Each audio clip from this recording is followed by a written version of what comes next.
Hey, how's it going, guys? Mush back at it with another video. Want to talk about a new feature that Steam has implemented that I never knew I actually wanted, but this is such an awesome feature and a feature that we absolutely need in 2019. So I want to go over that because this might have slipped under your guys' radar and you might not even know it's been added. Also, No Man's Sky's next huge update is out right now. No Man's Sky Beyond. It's also being promoted as No Man's Sky Update 2.0. It's introducing a lot of new features, and now No Man's Sky is really starting to become that game that we had initially expected it to become all the way back in 2016. And if you guys heard me talk about the game back in 2016, you know that I absolutely hated it, so we'll talk that. And I do want to give you guys a heads up on the freebies over on the Epic Game Store. We'll cover that at the end because I know so many of you guys aren't into that, so at that point you can just click off, but nonetheless, we'll talk that at the end. First up, now on Steam, if you go on any Steam Games' page, you can now mark games as owned on another platform, so they will stop appearing in your store, but will still be used to recommend similar games to you. So this is really important because with the advent of all of these different platforms, whether you're using the Epic Game Store, whether you're using Uplay, Origin, Steam, there are so many different platforms. There's also Xbox Game Pass.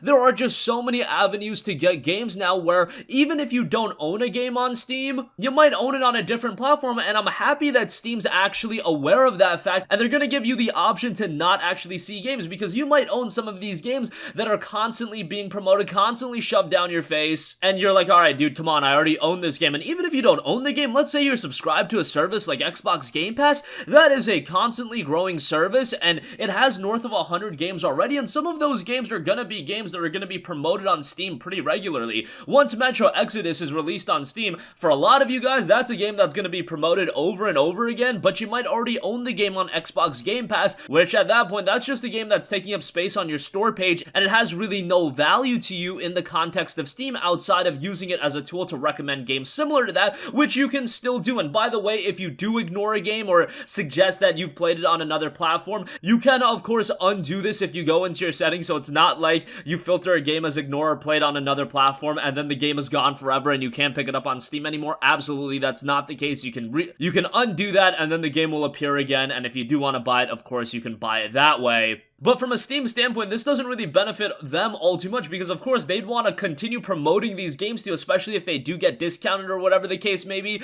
just so you buy the game on Steam as well. But if you filter it as played on another platform, hey, it also removes that temptation of, oh, I own that game on another platform, but it is 75% off. I do kind of want it on Steam. Do I just add it to my cart right now? I'm guaranteeing you that a large portion of the people watching this video have gone through a similar dilemma. Let me know in the comment section down below if you've actually gone through something like that, where maybe you owned a game on Uplay, or maybe you owned a Rockstar game only on Rockstar Social Club, and then you were like, well, Grand Theft Auto 5 is only $15 on Steam. I kind of want to get the game on Steam because I know I've been there in the past, but nonetheless, a cool, neat little feature that's been added on Steam, and something that I honestly didn't know how important it would be to Steam, but in the context of today's PC gaming environment, I actually think it's rather nice that they've added something like this, and it's not like it was something we were all clamoring for, but again, a nice, neat little addition that's just going to improve the overall quality of Steam. Alright, moving on from that, No Man's Sky has been one of my most anticipated games leading up to its release in the last probably half decade or even decade. I was very excited about No Man's Sky when I first saw the game back in like 2014, early 2015, whenever it was. I thought that this game had a lot of potential, but of course,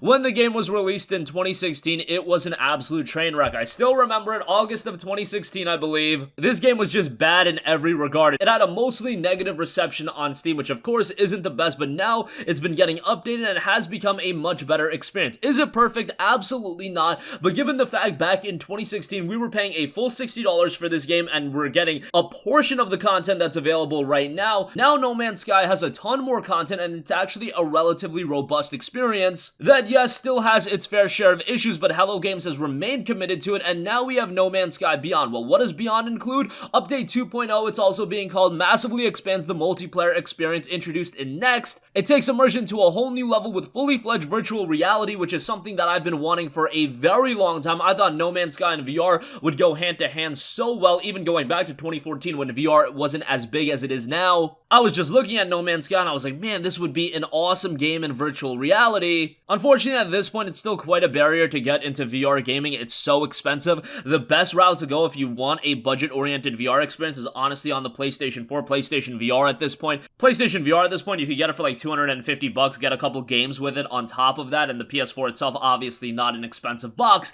The PC VR options are going to give you a better experience, but you're talking about having a relatively expensive PC, then having a relatively expensive VR headset on top of that. It is quite an investment if you do want a quality VR experience on PC, but nonetheless, for those of you that haven't, No Man's Sky is definitely a game to check it out on. Also, again, I mentioned $60 back in August, and now it is down to $30. Available for $30 on Steam right now, and I do believe it is the top seller. Last time I checked, that was the case, and yup, as of this point, the game is still the top seller. And as I mentioned initially, the game did have a mostly negative reception on Steam. That has improved a little bit, 53% positive, and that's based on 107,000 user reviews, so you can tell a lot of people are buying it. Recent reviews are a little bit more positive as well, 69% positive at 2,203 reviews. I do believe some people are having some issues with the patch, and there are some updates being made that haven't been up everyone's alley. But if you've been on the fence about No Man's Sky, Hello Games seem to be committed to it with free updates. That's an imperative notion that I have to reiterate, because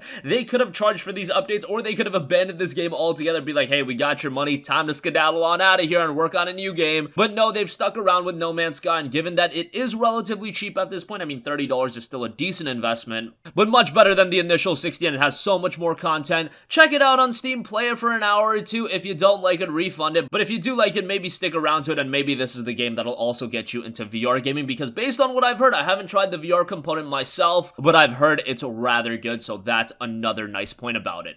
Alright, and lastly, I do want to give you guys a heads up on the Epic Game Store freebies. They are really good this week. Hyper Light Drifter and Mutant Year Zero Road to Eden. Hyper Light Drifter is a game that I am incredibly familiar with, and I've recommended it several times. I believe it has been a part of Humble Bundles in the past, but now it's available for free, and it does typically go for $20. That's the list price on Steam, but available for free on Epic Game Store. Definitely do take advantage of that. This is an old school game with some awesome pixel graphics, awesome soundtrack. If you played some of the Super Nintendo Zelda titles, it's gonna really harken back to that. It's a challenging game at times, but I would definitely recommend it. And on the other hand, you have Mutant Year Zero Road to Eden. This is a tactics-based game with some very zany presentation. Some of the characters in this game are absolutely hilarious, but it is a game that harkens to titles such as XCOM, and I'm super into the XCOM games. So if you're into that as well, Mutant Year Zero Road to Eden is definitely going to be a game you're going to enjoy, and it does have a pretty big emphasis on its narrative as well. Typically goes for around $20 to $30. Has been a part of a Humble Monthly in the past, though it actually hit Humble Monthly rather quickly, given that this game just came out back in December, and even being offered free, this game is only 8 months old, so for it to be a freebie from the Epic Game Store, you would have to assume they forked over a decent chunk of change to acquire not only Mutant Year Zero Road to Eden,